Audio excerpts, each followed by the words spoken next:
יתקדש שמך, תבוא מלכותך, יעשה רצונך כבשמיים כן בארץ.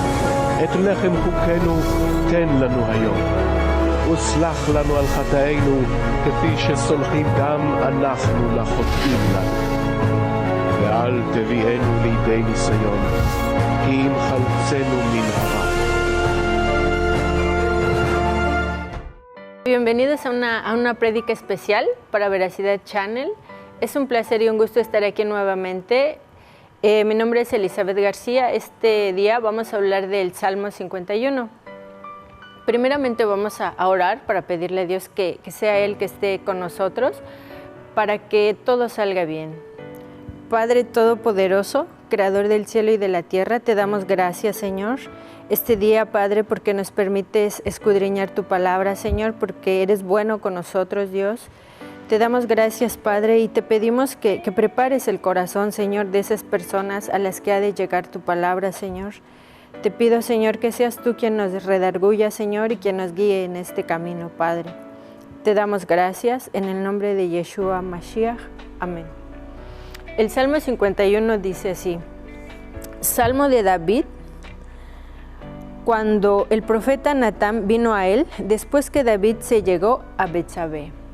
Dice: concédeme tu favor, oh Dios, conforme a tu benevolencia amorosa, conforme a la grandeza de tus pasiones. Borra mis transgresiones, lávame completamente de mi iniquidad y límpiame de mi pecado, porque conozco mis transgresiones y mi pecado está siempre delante de mí. Contra ti solo he pecado y he hecho lo malo ante tus ojos. Por tanto, eres justo cuando hablas, eres irreprochable cuando juzgas. Bueno, la historia dice que David se estaba paseando en su terrado y él miró a Betsabé, que se estaba bañando. Entonces preguntó a su personal quién era esa mujer. Entonces ellos le dijeron que era la mujer de Urías. Entonces David mandó a que trajeran esa mujer y se acostó con ella. Entonces pasaron los días y Betsabé quedó embarazada. Entonces David mandó a traer a Urías con el objetivo de que Urías se acostara con su mujer y el niño que naciera pareciera que fuese de Urías, pero las cosas no salieron como David quería, sino que cuando vino Urías, él dijo que cómo iba a ir a acostarse con su mujer, cómo iba a ir a descansar si sus compañeros estaban en guerra. Para él no era justo que él se fuera a acostar o a descansar cuando sus compañeros estaban en esas condiciones. Entonces David lo que hizo fue que emborrachó a Urías con el mismo propósito de que fuese y se acostase con su mujer, pero no logró el objetivo. Entonces David estuvo pensando qué iba a hacer y llegó a la conclusión de enviarle una carta a Joab, que él era el jefe de ese personal que habían mandado a la guerra. Entonces, en esa carta le decía que pusiera a Urías al frente de la tropa para que lo hirieran y muriera. Y efectivamente esto fue lo que ocurrió. Urías murió y Betsabé quedó viuda. Entonces, después de que pasó que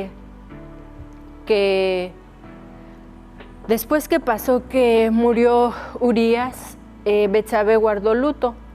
Pero pasando ese tiempo, David tuvo la oportunidad de mandar por Betsabé para que viviera con él, como él lo había planeado en un principio. Entonces aquí lo que aprendemos de esta palabra es que David cayó en algunos pecados. El primero de sus pecados fue de que codició a la mujer de su prójimo. Este pecado lo llevó a conllevar otros pecados que fueron el resultado de la codicia. Pero primeramente David, lo que pasó con David fue que que se llenó de ego, porque tal vez dijo, yo tengo el poder, yo puedo tener a la mujer que yo quiera, yo puedo hacer lo que yo quiera, porque para eso soy el rey. Entonces David codició a la mujer. Eso después lo llevó a la fornicación. Tenemos también que después llegó al adulterio. Estos son unos pecados que David cometió porque cuando se llenó de ego, se alejó de Dios. Tenemos que cuando uno se aleja de Dios y uno cree que uno puede hacer lo que uno quiera, a Dios eso no se agrada de eso, Dios. Entonces también tenemos que él cometió el pecado de matar. Igual tenemos que en Éxodo 20:13 dice que no vamos a matar. Entonces aquí ya David está infringiendo cuatro pecados. Ahora, David no se daba cuenta de lo que hacía porque estaba disfrutando de su pecado, porque estaba enfocado más en sus deseos que en Dios. Pero Dios es bueno con él, porque le manda un profeta para que él viera cuál era su pecado, cuál era su error.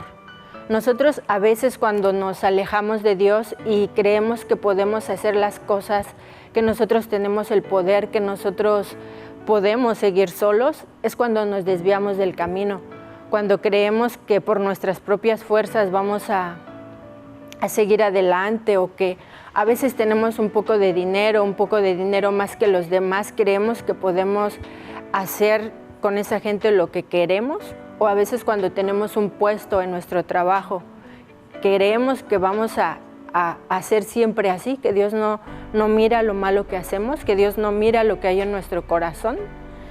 Entonces por eso Dios tuvo misericordia de David y le mandó a Natán, el cual le contó una historia, le contó una parábola para que David reflexionara de lo que él estaba haciendo, porque no se daba cuenta de lo que estaba haciendo, por lo mismo de que estaba disfrutando su pecado. Dice que el profeta le dijo la siguiente historia. En una ciudad vivían dos hombres, uno rico y el otro pobre. Dice que el hombre rico tenía ovejas y vacas y el pobre solo tenía una corderita. Dice que él quería mucho a esa corderita, que la cuidaba, la nutría, era como de la familia, la quería como si fuese parte de sus hijos.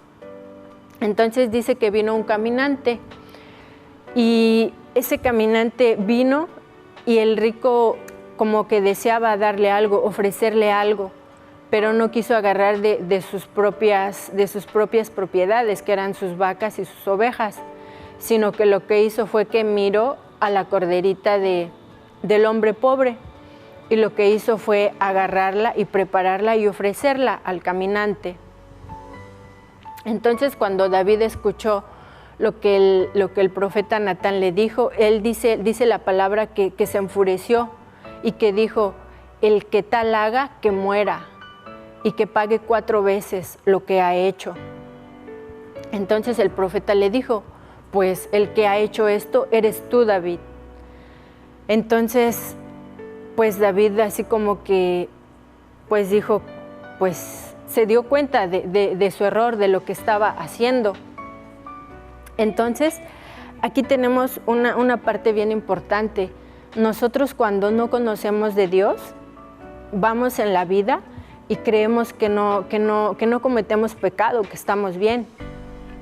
Estos últimos días me tocó orar con una persona y yo oraba con esa persona, pero yo al principio cuando empecé a orar, yo le pedía perdón a Dios, yo le decía, perdónanos porque somos pecadoras.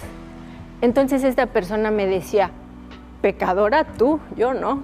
Entonces yo me puse a pensar, esta historia la cuento no para evidenciar a alguien, sino que a mí me hizo pensar. Yo dije, bueno, en algún momento de la vida yo estuve en el mundo y yo decía, bueno, pues yo no era pecadora, pues yo era buena. Pero cuando uno conoce a Cristo, cuando uno conoce la palabra, es cuando tú miras que realmente no eres tan bueno como crees. Y de alguna manera es lo que a David le pasó. porque él tal vez creía o no se daba cuenta de su pecado, porque él estaba disfrutando de su pecado. Entonces, aquí en esta primera parte de la Escritura lo que entendemos es que nosotros, cuando no conocemos la palabra, cuando no conocemos la instrucción, vamos en el camino creyendo que somos muy buenos y vamos creyendo que podemos hacer lo que queremos. Pero cuando Dios nos da su palabra, cuando conocemos de su palabra, empezamos a aprender y a conocer que no somos dignos de Él, que si estamos aquí es por su misericordia y porque Él tiene mucho amor y perdón para nosotros. Entonces, ahora, otra de las cosas que pasa aquí con David es que cuando él realmente mira que tiene un error, que cometió un error, realmente se arrepiente. Y tal vez esta es una de las características por las cuales la Escritura dice que David tenía un corazón conforme al corazón de Dios, porque se arrepentía realmente de su corazón, porque realmente le dolía, se dolía de su error que había cometido. Entonces, pues nosotros cuando nos arrepentimos realmente tenemos que ser, digamos, honestos, que no tener un arrepentimiento fingido. Porque a veces, otra de las cosas que yo he pasado en mi vida, que he experimentado, es que yo he conocido personas que dicen, bueno, yo me arrepiento de lo malo que he hecho y yo cada día le pido perdón a Dios, pero al otro día vuelves a hacer el mismo pecado, vuelves a cometer el mismo error. Entonces ese no es un arrepentimiento genuino. Cuando uno realmente se arrepiente es cuando tú dices, bueno, ya no voy a hacer esto, me arrepiento realmente y si no puedo en mis propias fuerzas, le pido a Dios que me ayude para que yo pueda ya no volver a cometer ese mismo error. Y esta es una de las cosas que también cometemos mucho como cristianos. Esto es algo que ahorita está pasando, que creemos que vivimos en la gracia y que puedo hacer lo que yo quiera, que yo puedo vivir en fornicación, que yo puedo hacer lo que yo quiera, pero las cosas no son así. ¿Por qué? Porque también la palabra dice que nosotros tenemos que realmente cambiar nuestro camino. Cuando Juan el Bautista vino, dijo, arrepiéntanse, enderezad el camino. Ese era el objetivo de Juan, que nosotros nos arrepintiéramos, que realmente siguiéramos bien el camino del Señor y que no siguiéramos haciendo lo malo. También otra de las cosas que uno a veces no comprende y uno dice, bueno, yo puedo seguir haciendo lo que yo quiero y al final el Señor me va a salvar porque yo soy salva. Pero también si nos vamos a la Escritura, nos dice que los fornicarios, los adúlteros no entrarán en el reino de los cielos. Sí es cierto que el Señor tiene mucha paciencia para con nosotros, pero también el Señor tiene juicio y nosotros tenemos que comprender eso, que tenemos que alinearnos, que tenemos que hacer lo justo, porque creemos que Dios hace juicio cuando alguien nos hace algo malo a nosotros, pero tenemos también que comprender que cuando nosotros hacemos algo malo, el Señor también va a hacer juicio. Entonces, ahora nos vamos a ir al versículo número 5, donde nos dice, he aquí nací en iniquidad y en pecado me concibió mi madre.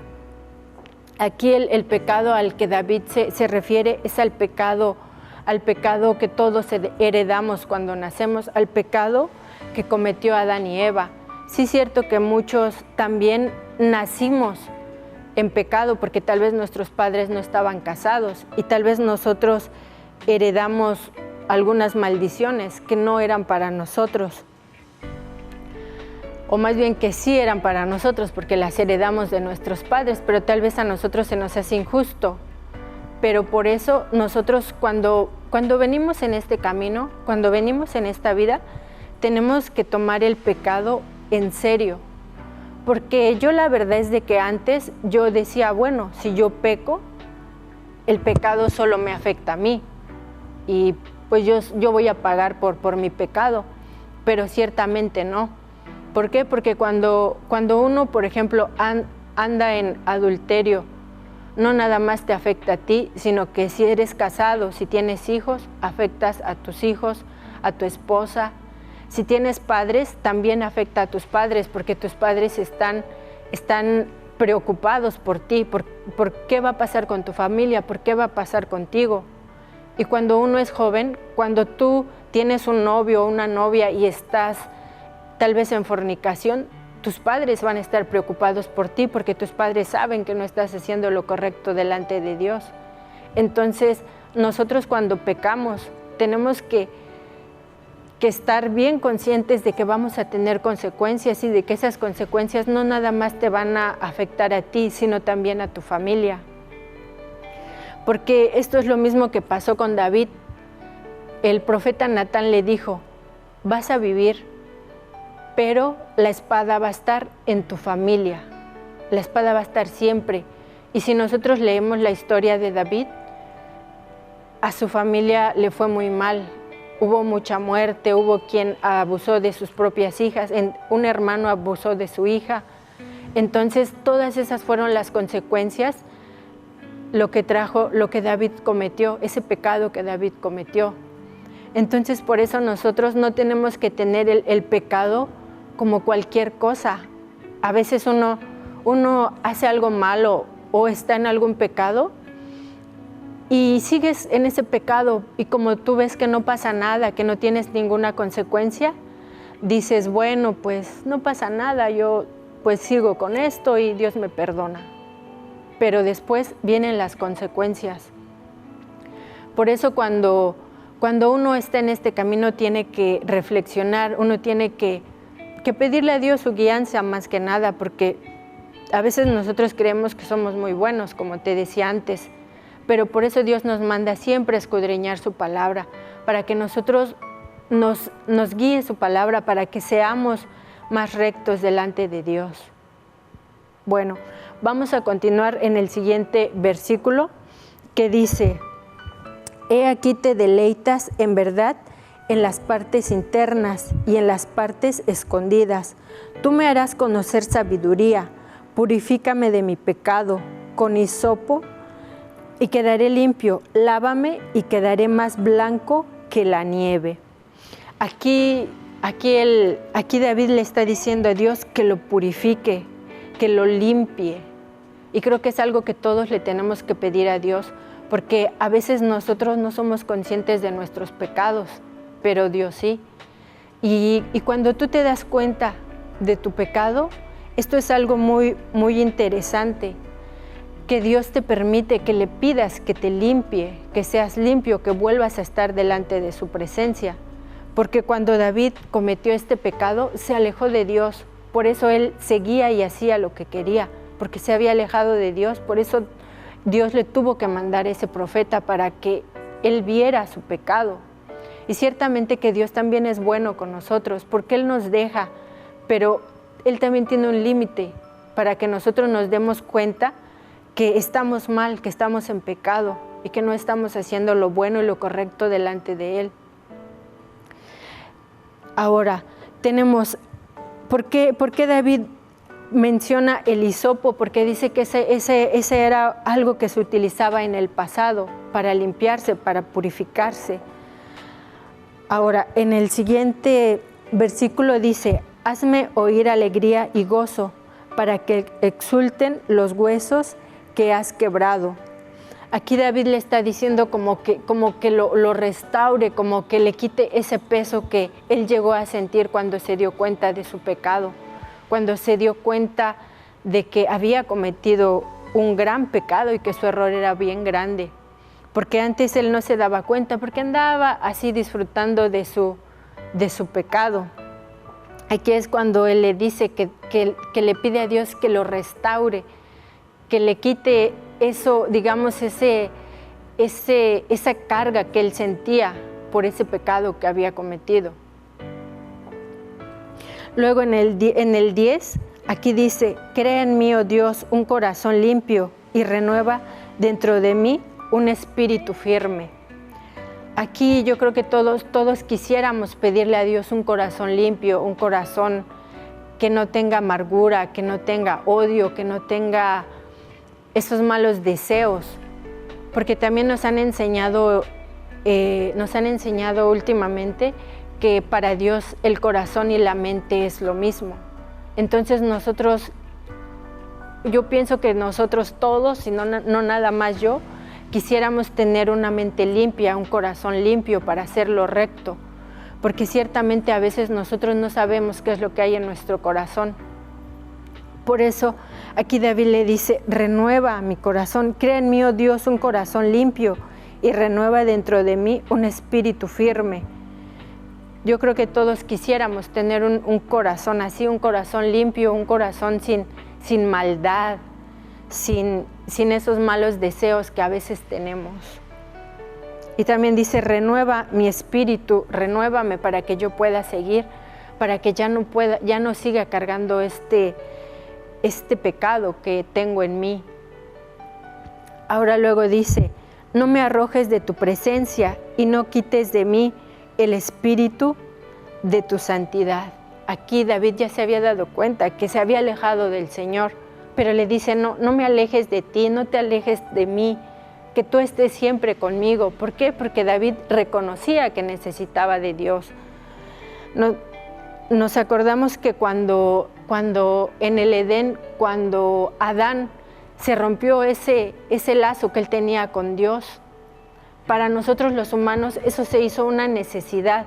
Yo he escuchado a mucha gente que dice, es que todos necesitamos creer en algo, pero esa necesidad es lo que se rompió al principio, porque al principio tenía Adán una relación con Dios directa, hablaba con Dios, Dios le hablaba, y cuando se rompió eso, cuando cometieron ese pecado, fue cuando el hombre empezó a tener esa necesidad que dicen de creer en algo, pero esa es nuestra necesidad, de tener una relación con Dios. Y aquí David es lo que dice, no te alejes de mí. David reconocía que necesitaba de Dios, que necesitaba de su presencia, que necesitaba tener una relación con Él. Ahora, en el versículo 12 dice, devuélveme la alegría de tu salvación y sosténme con un espíritu dispuesto. Enséñame tus caminos. A los transgresores y a los pecadores volverán a ti. Aquí en el versículo 12 dice, sosténme con un corazón dispuesto, pero ¿dispuesto a qué? Dispuesto a obedecerte, dispuesto a oírte, dispuesto a tener ese deseo de obedecerte. Creo que eso es algo muy importante, que nosotros tenemos que tener el deseo de obedecer a Dios, no porque te digan tienes que hacer esto, no porque sea un mandato de que tú dices tienes que hacer esto, no, sino que salga de ti ese deseo de obedecer, ese deseo de agradar a Dios. Ahora en el versículo 13 dice, enséñame tus caminos, a los transgresores y los pecadores volverán a ti. Eso quiere decir que Dios tiene mucha misericordia. ¿Por qué? Porque a veces yo muchas veces me preguntaba, ¿por qué Dios saca a gente tan mala? ¿Por qué Dios perdona a gente tan mala? Y es por eso, porque Dios tiene misericordia, porque Dios quiere que regresemos a sus caminos. Muchas veces hemos escuchado que decimos, no, pues es que esa persona no se merece que Dios la perdone. Pero aquí Dios nos habla de su misericordia. Dios también en su palabra nos dice, en Deuteronomio, que cuando nosotros nos hayamos alejado de Él, cuando hayamos ido en pos de otros dioses, Él nos dice que si nosotros le buscamos de todo nuestro corazón, Él nos escuchará. Eso nos habla de su gran misericordia del Señor, de que Él tiene paciencia para con nosotros, de que su amor es inmenso. Sí es cierto que cuando nosotros le conocemos, tenemos que cambiar nuestra vida, porque no podemos decir, creo en Dios y hago lo contrario a lo que Dios manda. Nosotros tenemos que estar conscientes de lo que Dios quiere, de lo que Dios busca de nosotros. Si tú lees Deuteronomio 28, ahí nos habla de la obediencia y de la desobediencia, lo que Dios quiere de nosotros. Dios quiere que seamos obedientes para que Él nos pueda bendecir, porque sería contradictorio que Dios nos manda sus mandamientos y nosotros hagamos lo que queramos y Dios nos bendiga. Dios es un Dios de orden, Dios es un Dios que desea que tengamos una vida buena, que sigamos en su camino. ¿Por qué? Porque las cosas que Él escribió son para nuestro bien. También hemos escuchado muchas veces que dice que sus mandamientos no son gravosos. ¿Y esto qué quiere decir? Que todo lo que Él nos da es para nuestro bien, su instrucción es para nuestro bien. Ninguna de las instrucciones que Él nos mandó, si las obedecemos, no nos va a ir mal, sino al contrario, nos va a tener alguna bendición.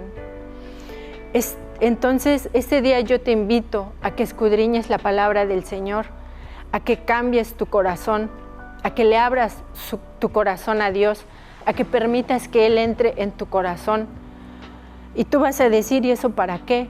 Para que tú tengas paz, para que tú tengas un Señor quien te guíe en tu vida, para que no andemos como los animalitos por instinto, sino que tengamos claro el camino del Señor, para que nos vaya bien más que nada, porque la palabra dice que si obedecemos tendremos bendiciones. Entonces yo te invito a que escudriñes la palabra y a que busques de Dios, para que Él sea tu pastor, para que Él sea tu guía, porque cuando nosotros no le conocemos, andamos caminando, pero no sabemos hacia dónde vamos y solo andamos siguiendo por lo que creemos o lo que pensamos que está bien, pero en la vida siempre tenemos que tener un margen con el cual nos podemos medir, porque el Señor hizo su palabra para que la obedezcamos y para que nos vaya bien en la vida, para que tengamos una mejor vida. Muchas veces hemos escuchado que dicen que las reglas se hicieron para romperse, pero en este caso la palabra del Señor, la ley del Señor se hizo para obedecerse, para que nosotros tengamos bendiciones y para que nos vaya bien en la vida, porque cuando uno obedece al Señor, mira la vida de otra manera y parece que no, pero te va mejor en la vida y tienes un consuelo en el Señor. Te damos gracias esta tarde y esperamos que lo que se habló este día sea para tu edificación y que el Señor te guarde y te guíe. Gracias.